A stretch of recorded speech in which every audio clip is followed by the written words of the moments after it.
When I opened the front door, there he was, Oliver, wearing a flashy leather jacket and sunglasses. It had been years since I'd seen him, and now he was barging into the house without hesitation. His audacity was shocking. Behind him stood a young woman holding a baby. Who on earth could she be? As if reading my mind, Oliver spoke up. "This is Stella, my girlfriend, and the baby is our child, Hazel." I was dumbstruck by this barrage of bewildering news. Then he dropped another bombshell. "I'm handing over the daughter, so get a divorce and leave." What? It took me a moment to comprehend his words. How could anyone think like this? My daughter, Chloe, stared at me in disbelief. Then she said something unexpected. "Divorce is not an option with Mom." Her next words made Oliver and Stella pale. "My name is Luna Smith. I'm a 50-year-old employee living with my high school daughter, Chloe. Though I'm not a single mother, I have a husband, also named Oliver, who is 50 years old. However, we are not living together, and I don't even know where he is. Oliver disappeared a few years ago. He just left one day and went missing. I did everything I could, asked friends and acquaintances, filed a missing person report with the police, but to this day his whereabouts remain unknown. I had come to terms with the idea that Oliver was probably never coming back. Our marriage was already strained, and divorce seemed inevitable. Just when I thought it was time to live a modest life with Chloe, Oliver suddenly returned, revealing one shocking truth after another. I could only be astounded by the twists life can bring. But before I dive into Oliver's story, let me start with mine. I lost my mother when I was young and was raised by my father. He was strict but kind, always caring for me. "Don't hold back for Dad's sake. Do what you love." I remember him saying that with a smile, as if it were just yesterday. Thanks to him, I was able to dedicate myself to my studies without any worries. After landing a job, I worked hard, and whenever I had time, I traveled with friends or enjoyed my hobbies, living a fulfilling life. Before I knew it, I was already 30. Just when I was starting to feel a bit anxious about marriage, Oliver appeared before me, introduced by a friend. Oliver was the same age as me. He was a bit of a show-off, but he knew a lot of fun things to do and always seemed to be enjoying himself. Gradually, I was drawn to the cheerful Oliver.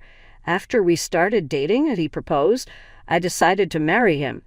However, my father expressed his reservations about me marrying Oliver. "I'm just worried about that guy," was my dad's constant refrain. "That's not true. He might seem a bit frivolous at first glance, but he's a kind and good person. You don't understand him at all," I would retort. Looking back, I realized my father was right. My dad, who seldom opposed me, clearly expressed his objection. If I had just listened to him, I might have had a different life by now. But time can't be turned back.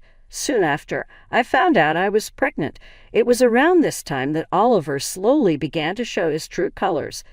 "Man, this bike looks cool. Hey, I want to buy it with my next paycheck," Oliver said, pointing at a motorcycle in a magazine, smiling brightly. Lately, he seemed to be getting into motorcycles, spending his weekends tinkering with them. He started hanging out less, and I felt his spending was getting a bit reckless. "What are you talking about? You already have one. Think about our finances. Our child is going to be born soon." Yeah, man, you're so nagging," Oliver responded with a bored expression. Lately, Oliver's attitude hadn't been great. I wondered if it was just my imagination, but it felt like I'd become his second or third priority since we got married. Maybe we were just going through a rough patch. I thought of it lightly, realizing a terrible event was about to unfold. "Wait, what's with this bike?" I was shocked and blinked in surprise when I saw a shiny new motorcycle in front of our house. "I went ahead and took out a loan to buy that bike," Oliver said proudly. "How about that? Cool, right?" I was furious, never thinking he'd actually buy it. But Oliver, unfazed by my lecture, immediately started taking care of the bike.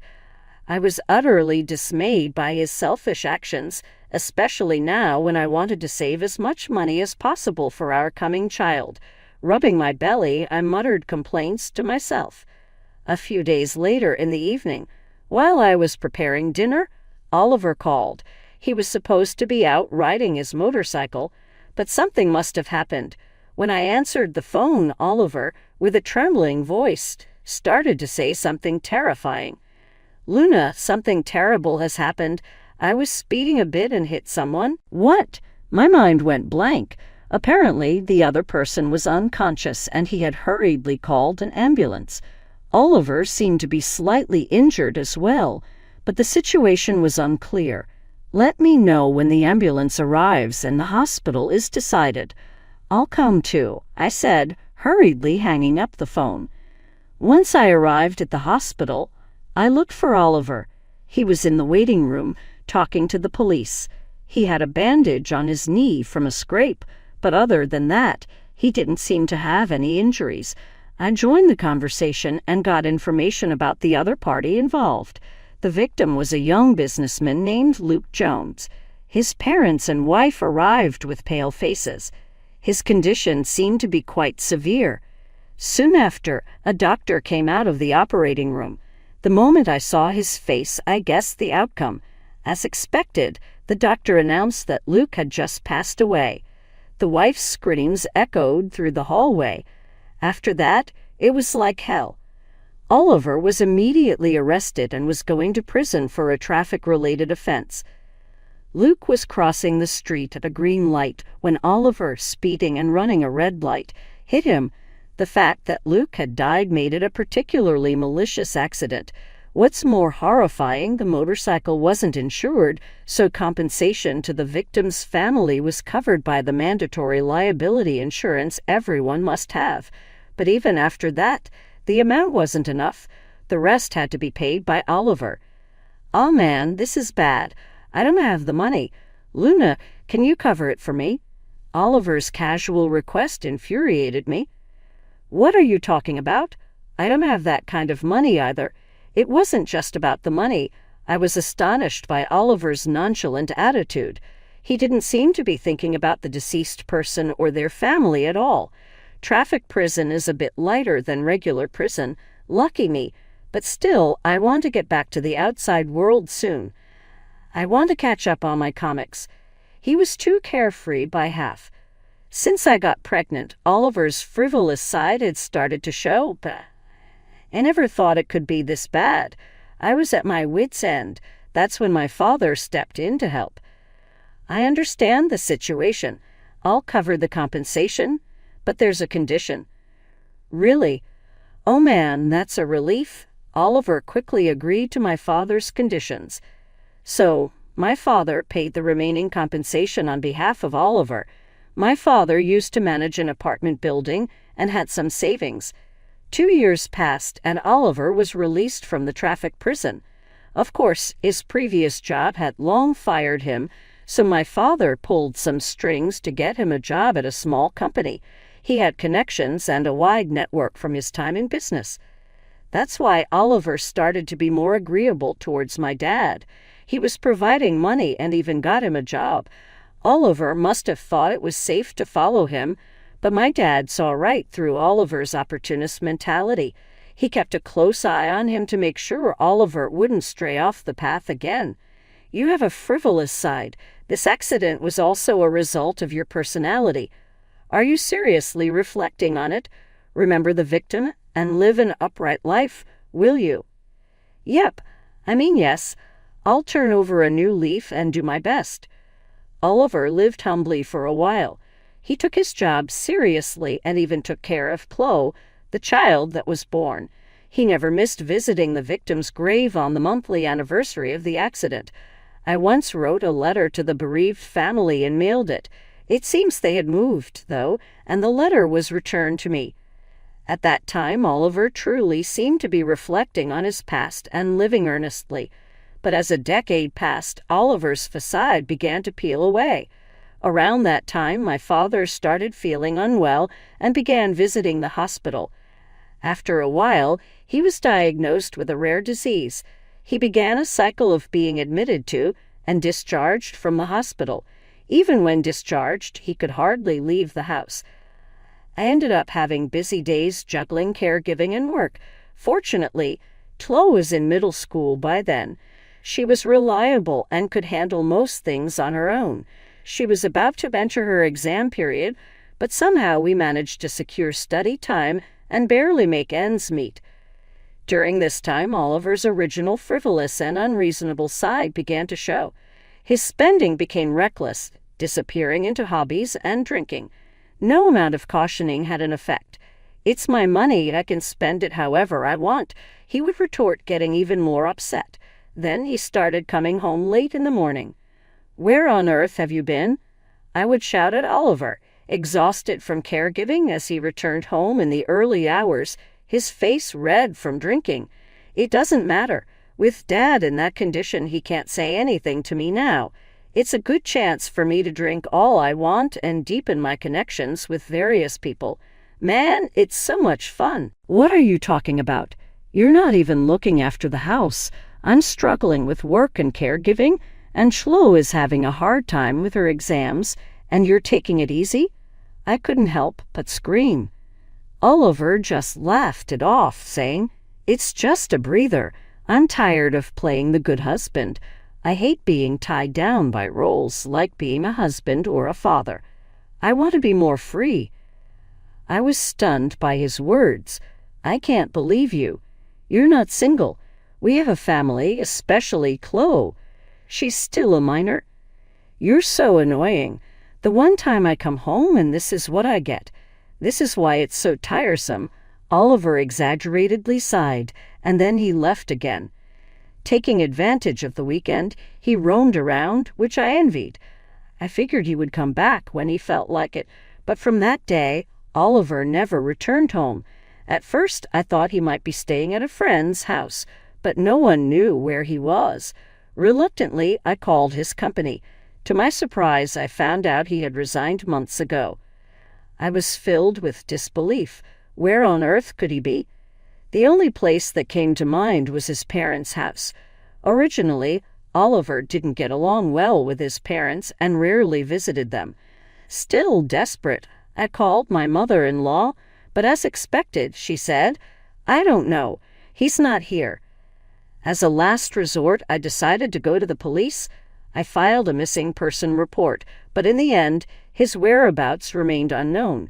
It seemed there were people helping with his disappearance, but their exact location remained unknown. In the meantime, my father passed away. By the time Oliver disappeared, my father was already on a ventilator and could hardly communicate. I prepared for the funeral with tears, going through the motions. I felt incredibly guilty for marrying such a selfish man as Oliver, causing so much worry for my father. I was filled with remorse. There's another thing I regret. I had been planning to rebuild our house with my father's money. The plan was to demolish my father's old house and build a new, accessible home on the land. We thought living together would make my father happy, but that dream never came to fruition as my father passed away. I was so frustrated. Oliver's disappearance and my father's passing. It seemed troubles came in pairs. I was completely disheartened. The plan to build a new house had to be put on hold. It took years to gradually regain my strength amidst everyday life. Although my father had passed, I decided to build the house with the money he left us. After all, those of us who remain need to keep living. Eventually, the house was completed, and Chloe and I moved from our previous apartment to our new home. Looking at our house, I felt a strange sense of peace wash over me. Even Chloe was smiling. There's no point in staying down forever. Let's start anew here. Just as I had that thought, something I never expected happened. One morning, the doorbell rang. Opening the door, I was stunned by who stood there. Oliver. Oliver had suddenly returned, wearing a flashy leather jacket and sunglasses. "What the hell? How did you find this place?" asked, bewildered. "Long time no see. Building a new house on your father's land, huh? That's quite the move," Oliver said, ignoring my questions as he waltzed into the house. Same old Oliver. Why are you just walking in? Where have you been all these years? Do you have any idea how desperately we've been looking for you? I demanded. Hey, don't be so mad. Let's all sit down and talk. Oliver began, taking charge as if nothing was amiss. Mom, who is this? Chloe, sensing the commotion, paused her studying to come over. Oh, Chloe, huh? You've grown up, Oliver said. Chloe immediately scowled. She had seen up close how much Oliver had put me through and clearly harbored a deep dislike for her father. Her sharp gaze wasn't reserved just for Oliver. Following behind him was a young woman, causing Chloe to look suspicious. The woman, heavily made up with bright dyed hair and flashy clothes, was holding a baby and had a triumphant smile. I felt a wave of discomfort. Both of you, this is the first time meeting, right? This is Stella, my girlfriend, Oliver said, ignoring our surprise.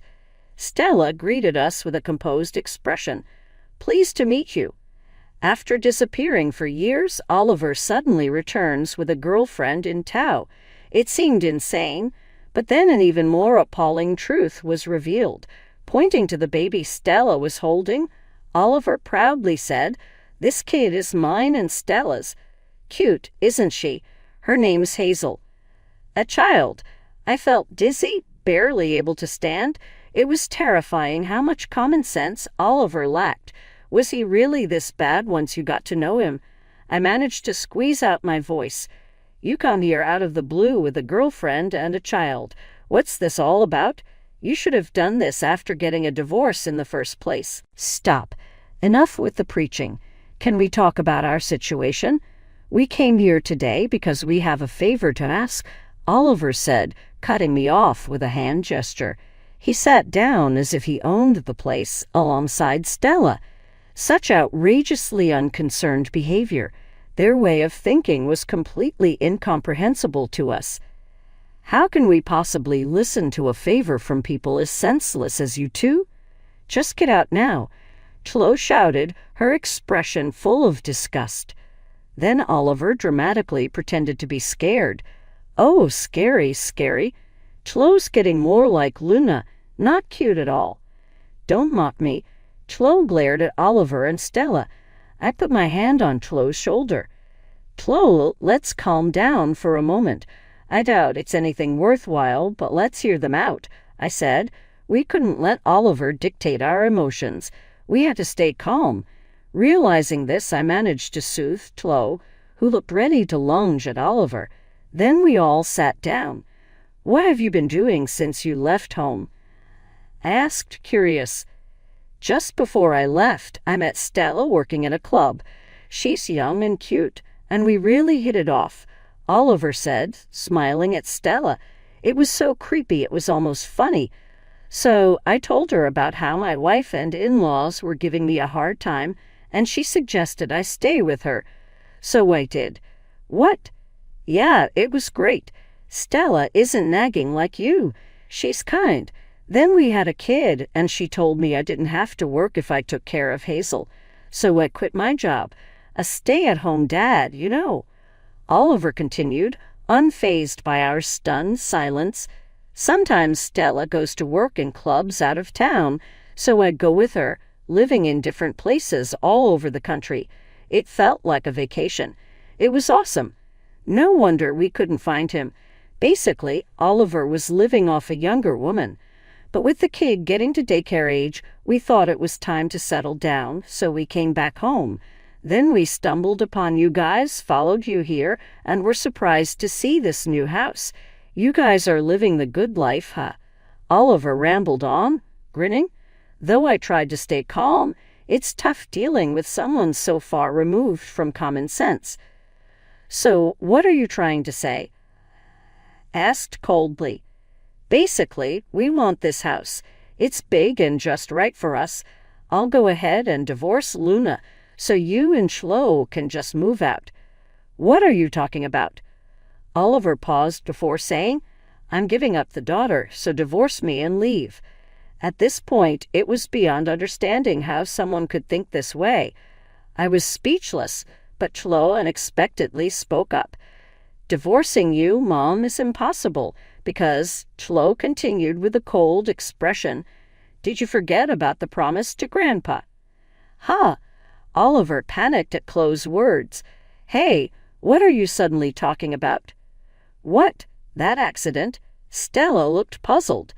"Even though you're his girlfriend, this man once hit someone with his motorcycle and went to traffic prison for it. The victim died. My father paid the compensation to the victim's family, but there was a condition attached. It was like this: I will cover all the compensation to Mr. Jones's family. In return, if there's an event that leads to the breakdown of my marriage with Oliver, I will reclaim the full amount from Oliver." Hearing my words, Oliver and Stella turned pale. Oliver must remember agreeing to those terms at the time, but he was probably too happy about the money being covered to remember the specifics. "You left the house without permission, went missing without a trace, and on top of that, you got a mistress and had a child. That pretty much means our marriage is broken, doesn't it? But your father's gone now, right? Such conditions can't apply anymore, can they?" Oliver was visibly flustered. "Too bad. My father has indeed passed away, but did you forget we made a written note of it? So it has legal effect. If you breach that, we have the upper hand in a lawsuit. And there's more to the memo.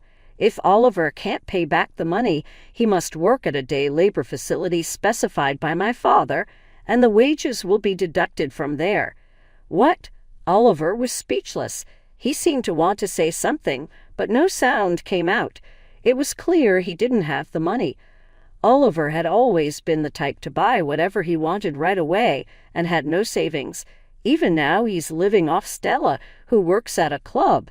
He must be broke. That leaves the day labor facility as his only option.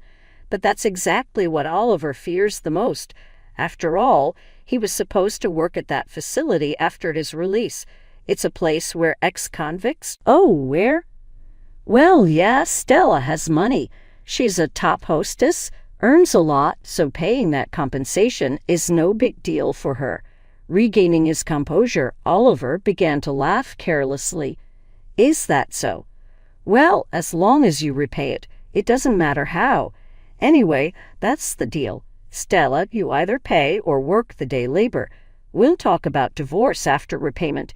Can't let you loose, not knowing what you might do next," I said coldly. Oliver replied with a smirk. "Ha, like I'd do day labor.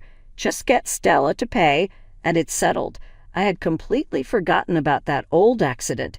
Haven't visited the grave or thought about the victim's family since I left." Saying this, Oliver unbelievably joked. Then he turned to Stella. "Right, Stella?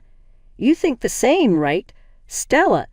Stella had been acting strange, looking down in silence. Upon closer inspection, her face was pale and her lips were trembling. The next moment she uttered unbelievable words. "It was you?" Stella glared at Oliver. "What's up?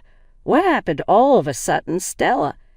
Stella suddenly raised her face, her eyes bloodshot, as she yelled, You were the one who ran over my dad, Oliver." "What?" Both Chloe and I were shocked by this revelation. What did she mean? Stella began to explain. "When I was 5, my dad was hit and killed by a motorcycle that ran a red light. I was too young to understand anything.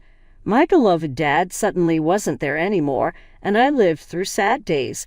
My mom became deeply withdrawn and said she didn't want to stay in this place anymore, so we moved far away. To protect me from getting hurt, Mom hid the details and the information about the other party, so I never realized the culprit was Oliver. But you say the victim's family has forgotten. How could that be? I haven't forgotten a single day. I can never forgive the person who ran over my dad." We were astonished that Stella was the victim's family member from that accident. Oliver was panicking more than ever. But the last names are different, right? The person I get was a Jones. Stella's last name is Williams. There are many traffic accidents in the world. It's a case of mistaken identity. My mom remarried after my dad died. That's why my last name changed to Williams. Before that, it was Jones. My dad's name was Luke Jones. The moment she said that, Oliver turned pale. He seemed utterly disconcerted, his gaze wandering through the air, and he started sweating profusely.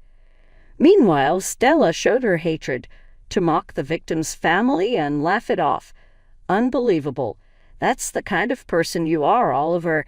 You wouldn't pay. Don't mock me. Stella, completely enraged, had bloodshot eyes. Frightened by her voice, the baby Hazel she was holding started crying. However, she did not soothe her. In the silent room, only the baby's cries echoed. Oliver seemed to have lost the ability to speak, looking utterly vacant. Breaking the silence, I spoke up. So that was the story. Now, as for the continuation, Stella, about living with Oliver in this house. Are you kidding? I could never be with a man like that. Stella displayed a look of contempt. It was hard to believe they were once so in love. A man who ran over someone and destroyed a family. Chloe quietly interrupted Stella's outcry. You were about to do something similar, weren't you? The room fell silent again. Stella slowly spoke up. What did you say? I'm sorry for what my father did with the accident, but that doesn't give you the right to enter a deep relationship with a married man and have a child, does it? What you did might not be a crime that lands you in jail like my father, but in terms of destroying a family, it's the same. You were trying to take away our father, even though he's such a father. I didn't mean to. Stella seemed to realize what she had done, and her words faltered. Stella, I was shocked too when Oliver disappeared. Sure, Oliver was a terrible husband, a terrible father. He might have been different from your dad, but the feeling of a broken home is the same. You must understand the pain that Chloe and I went through. The momentum Stella had just moments before disappeared, and she fell silent. After a long silence, Stella started to speak in bits and pieces. After the accident took my dad, my mom, and I moved to a completely different place. My mom remarried, but I never got along with my new dad. I didn't want to stay in such a home and started hanging out more. Stella laughed at herself. I dropped out of high school and started working at a club. Working at the club made money, but there were many hard times too. I always thought my life was tough because my beloved father was gone, so I lived hating the person who took him from me. After pausing for a bit, she continued, Chloe, was it? You're right. I knew Oliver was married and had a child, but I didn't care. The other family didn't matter to me. I was resigned. But now I realize I've caused you and your family the same pain I felt as a child. Stella looked completely defeated. She had entered with Oliver confident and even smiling, but now she seemed much younger. She must be in her early 20s. With more than a 20-year age gap, she was with a man in his 50s like Oliver. Was she seeking fatherly affection? After hearing Stella's story, the only plausible explanation seemed clear. A tear fell from Stella's eye as Hazel looked at her curiously. I'm sorry. Stella spoke through tears. I will raise Hazel on my own. I nodded, hoping she would reflect, start over, and avoid men like Oliver. With that settled, it was Oliver's turn. Your fate is decided. You'll be earning your keep through day labor, I said. Oliver, who had been silent until then, quickly objected. No, wait a minute. I can't last in such a tough place. At least give me something easier. I need a light job that ends at 5. What are you talking about? There's no such place. Considering you already have a criminal record, you should be thankful there's even a place willing to hire you. That's it. Oliver let out a pathetic sound. Stella and Chloe looked at him with complete disdain. We've caused you a lot of trouble, Stella said as she stood up. Chloe had a complex expression, but I met Stella's eyes and nodded, holding Hazel tightly. Stella left. After Stella was out of sight, Chloe murmured, Mom, are you sure? Shouldn't we have been harder on her? It's okay now. I believe those tears weren't fake. I was raised by a single parent too, so I could somewhat understand Stella's feelings. She seemed to regret getting involved with a married man like Oliver, and I hoped she would live honestly and focus on raising her child from now on. That was my sincere wish. When I looked at Oliver, he didn't move an inch. He was completely drained, perhaps terrified of what the future held for him. Rightfully so. Oliver now had to atone for his actions over a long period. A few days later, I handed Oliver over to the facility director of the Day Labor Center, a friend of my father. Please be careful. This man has developed a habit of taking it easy, so he might slack off or attempt to escape, causing you trouble. No worries. We're used to handling such individuals. The director laughed heartily. The place was filled with ex-convicts like Oliver, whose families had given up on them. Escapes were not uncommon, but the staff, experienced in security or related to the police force, made it difficult for the workers to escape. Within the facility, newcomers were at the bottom of the hierarchy and worked hard. I hoped that being physically and mentally trained here, Oliver would truly become a decent person this time. As for me, I had already filed for divorce. Initially, I planned to divorce after the repayment was completed, but the wages earned from labor were lower than expected. Therefore, I arranged for Oliver to borrow money from a consumer finance company affiliated with the facility, repay me in full, and then repay the finance company. As a result, a significant amount of money came into my hands. However, this money was originally my father's. I wanted to use it for something my father would have done if he were alive. With that in mind, I donated part of the sum to an organization for children who lost their parents in traffic accidents. I hope to reduce the number of people who suffer from such sadness. My father would surely have done the same. Remembering my loving father, I teared up. Years have passed since then. I continue to work as usual. Tlo has become a university student, diligently studying to obtain a difficult national certification. Unlike Oliver, she is a well-grounded person. Despite everything that has happened, it's good to see her grow up well. Reflecting on the tumultuous days when Oliver was around, I truly feel this way now. I'm just thankful for ordinary days. Being able to live a peaceful life is more precious than anything. I hope this tranquility lasts forever.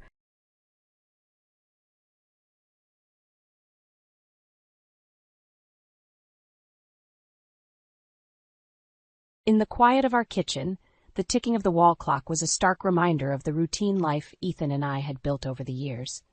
I, Meredith Blake, at 34, had juggled my roles as a marketing executive and a mother with what I believed was finesse.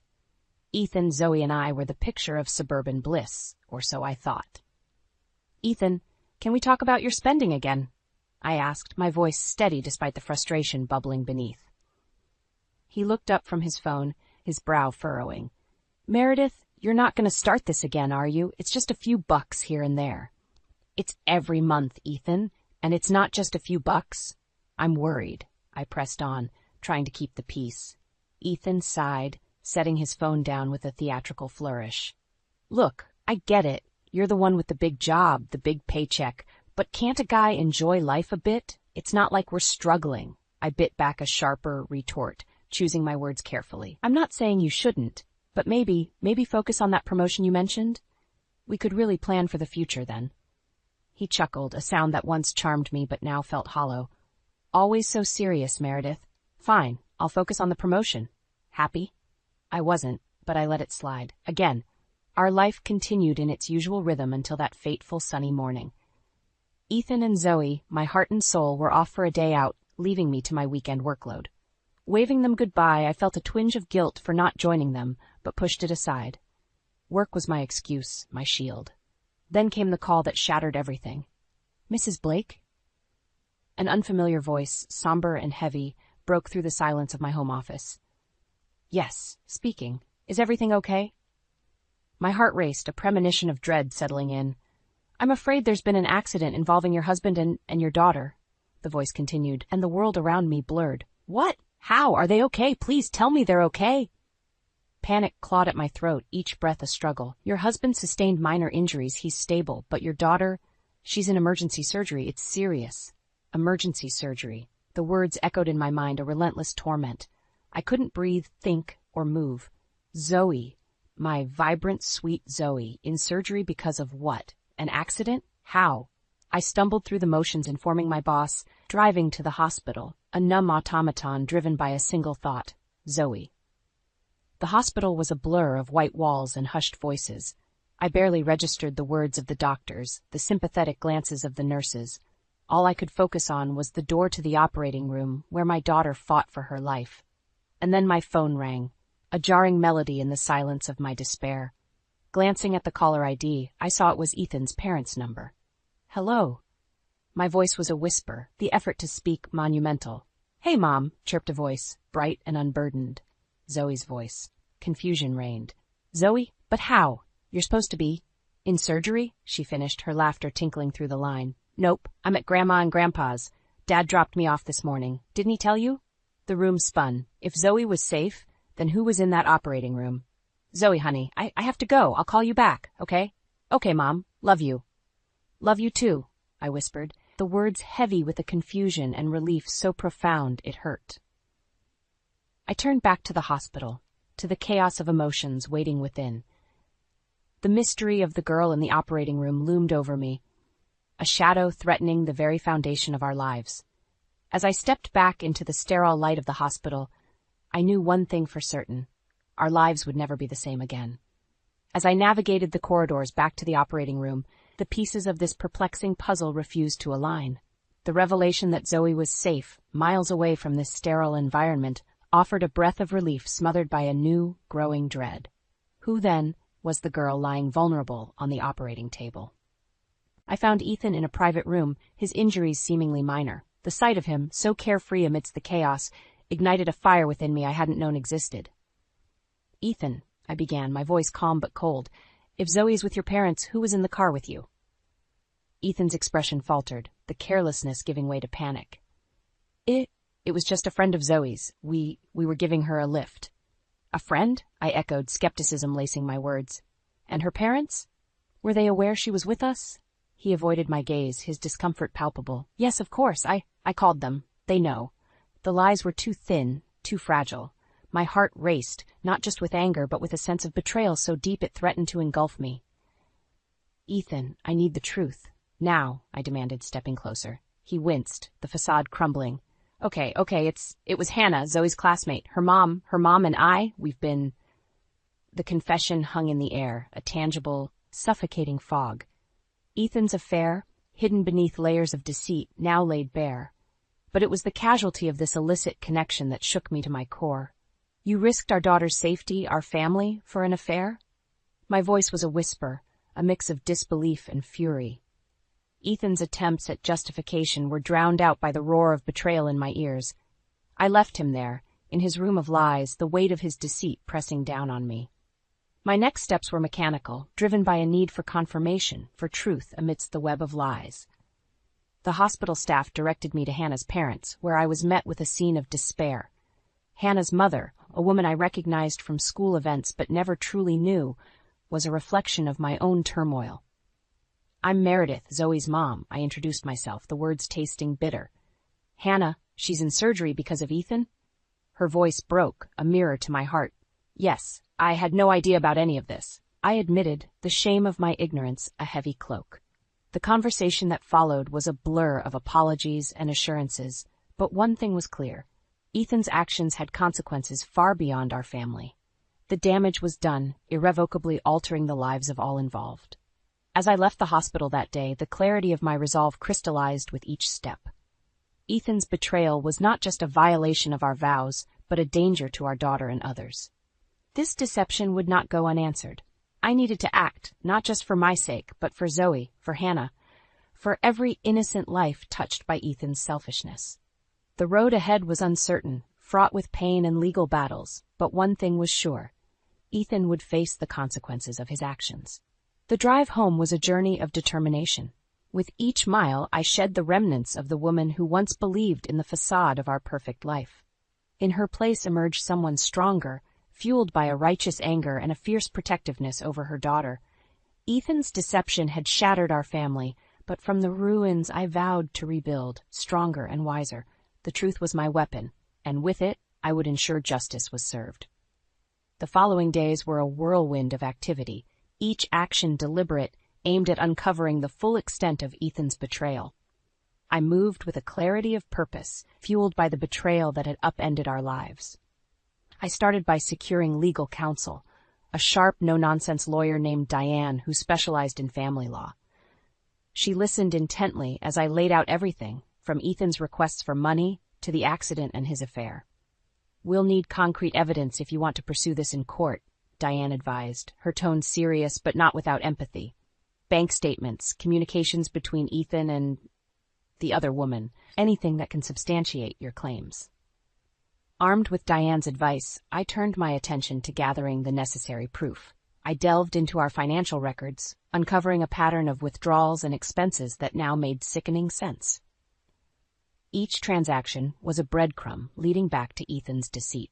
But it was the discovery of Ethan's old phone, discarded in a drawer, that proved to be the linchpin. Powered on, it revealed a treasure trove of messages and photos that painted a vivid picture of his infidelity. With each piece of evidence collected, my resolve hardened. Ethan had not only endangered our daughter's well-being, but had shattered the trust and safety of our family unit.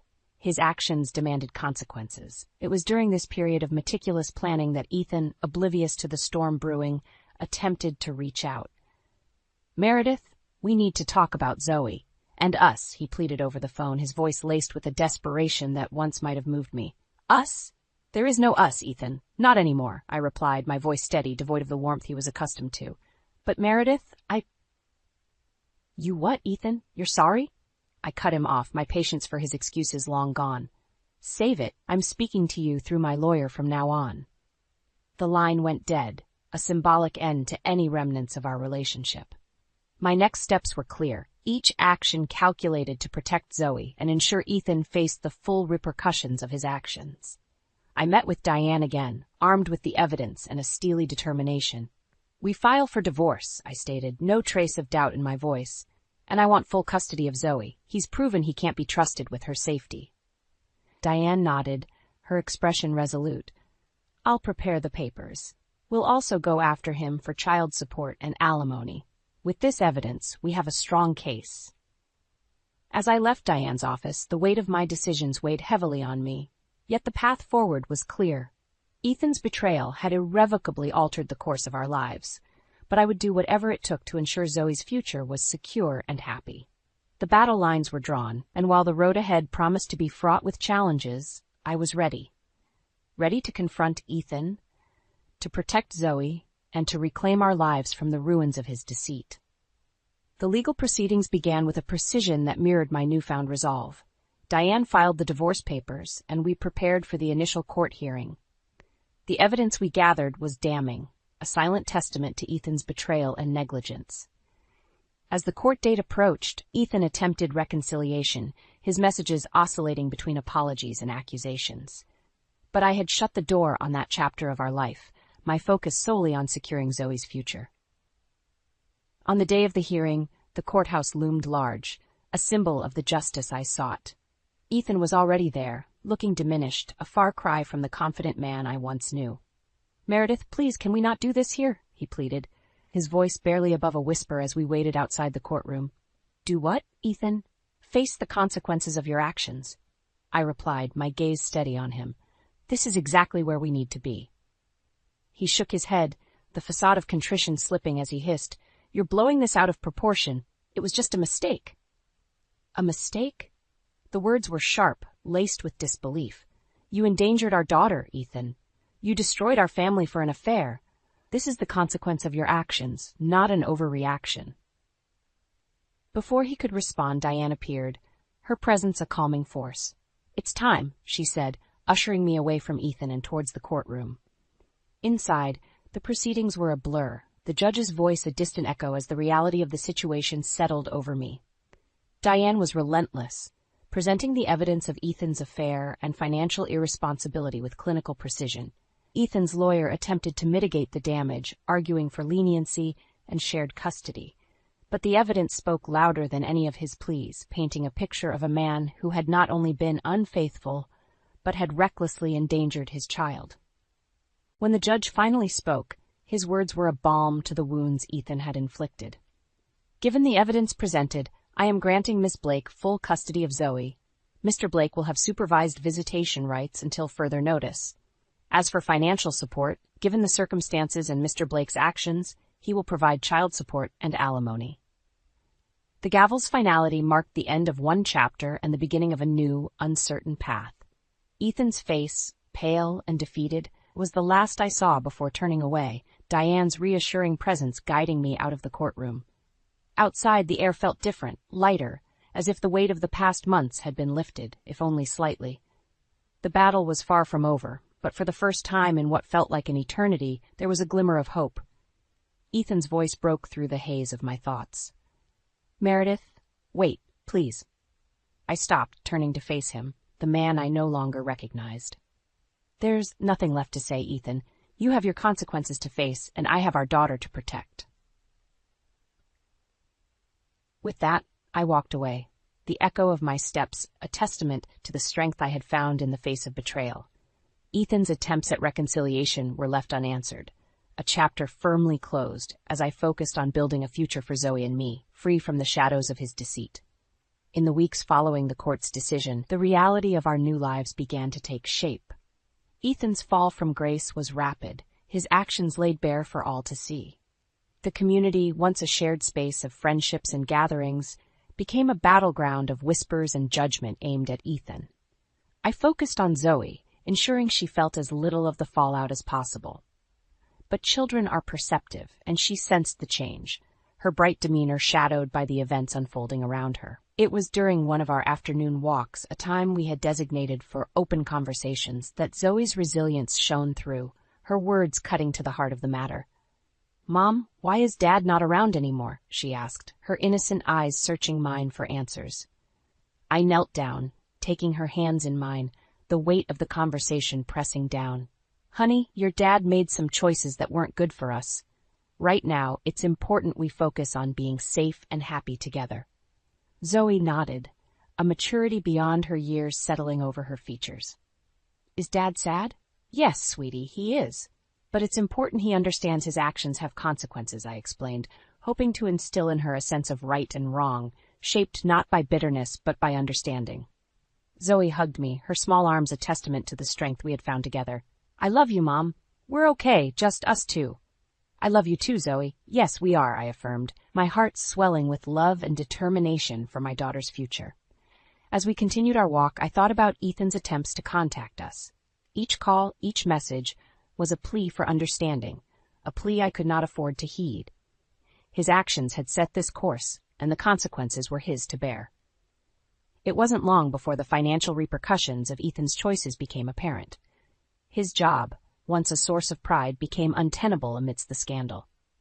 Child support and alimony payments began to strain his resources, a constant reminder of the responsibilities he had tried to escape. One day as I opened the mail, I found a letter from Ethan, different from the others. It was an apology, not just to me but to Zoe, an acknowledgement of the pain he had caused. I read it, the words blurring as emotions conflicted within me.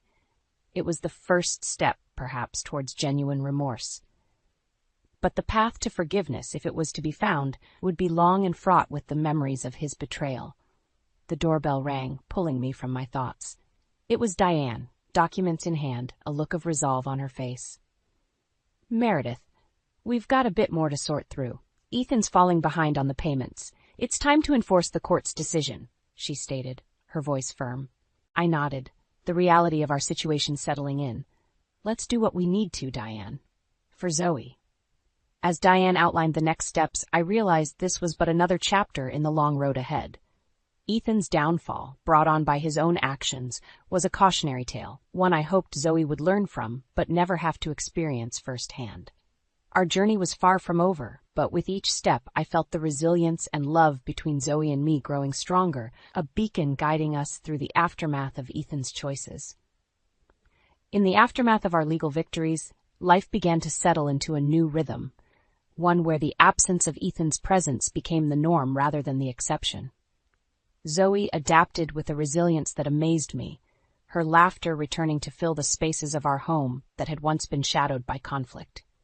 It was during one of our weekend retreats, a small cabin by the lake where we'd found solace in the simplicity of nature, that Zoe broached the subject of her father once more.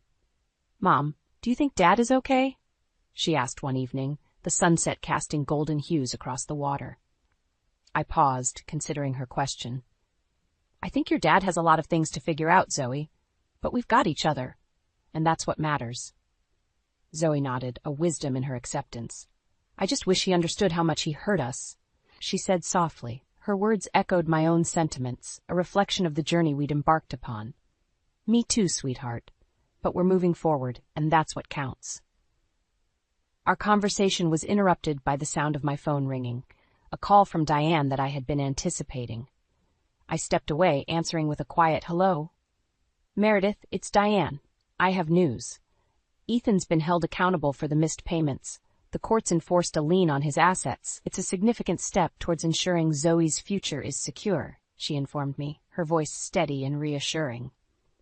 A wave of relief washed over me, tempered by the knowledge of what this meant for Ethan. "Thank you, Diane.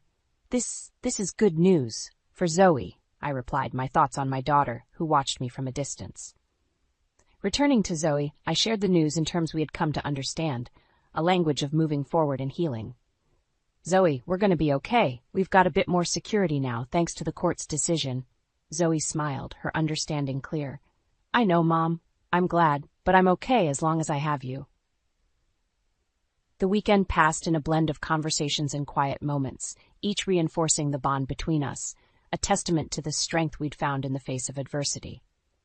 Back home, the reality of our situation continued to unfold, but with each passing day, the shadows of Ethan's choices grew fainter, replaced by the light of our resilience and determination to build a life defined not by what we had lost, but by what we had gained. Zoe's progress at school, my advancements at work, and the support of friends and family painted a picture of a future bright with possibility. Ethan, for all the turmoil he had caused, became a footnote in our story, a reminder of the challenges we had overcome. As I tucked Zoe into bed one night, her words filled me with a sense of hope and purpose. "Mom, we're like a team, right? Against the world?" I smiled, kissing her forehead. "Yes, Zoe, against the world and winning." Our journey was a testament to the power of love and resilience, a narrative shaped not by the betrayal we had endured, but by the strength we had discovered within ourselves. Ethan's downfall was his own making, a path chosen through deceit and disregard. But for Zoe and me, the path we walked was one of healing, of justice, and ultimately of triumph. The end of our story was not an end at all, but a beginning, a new chapter filled with the promise of joy, growth, and the unbreakable bond between a mother and her daughter.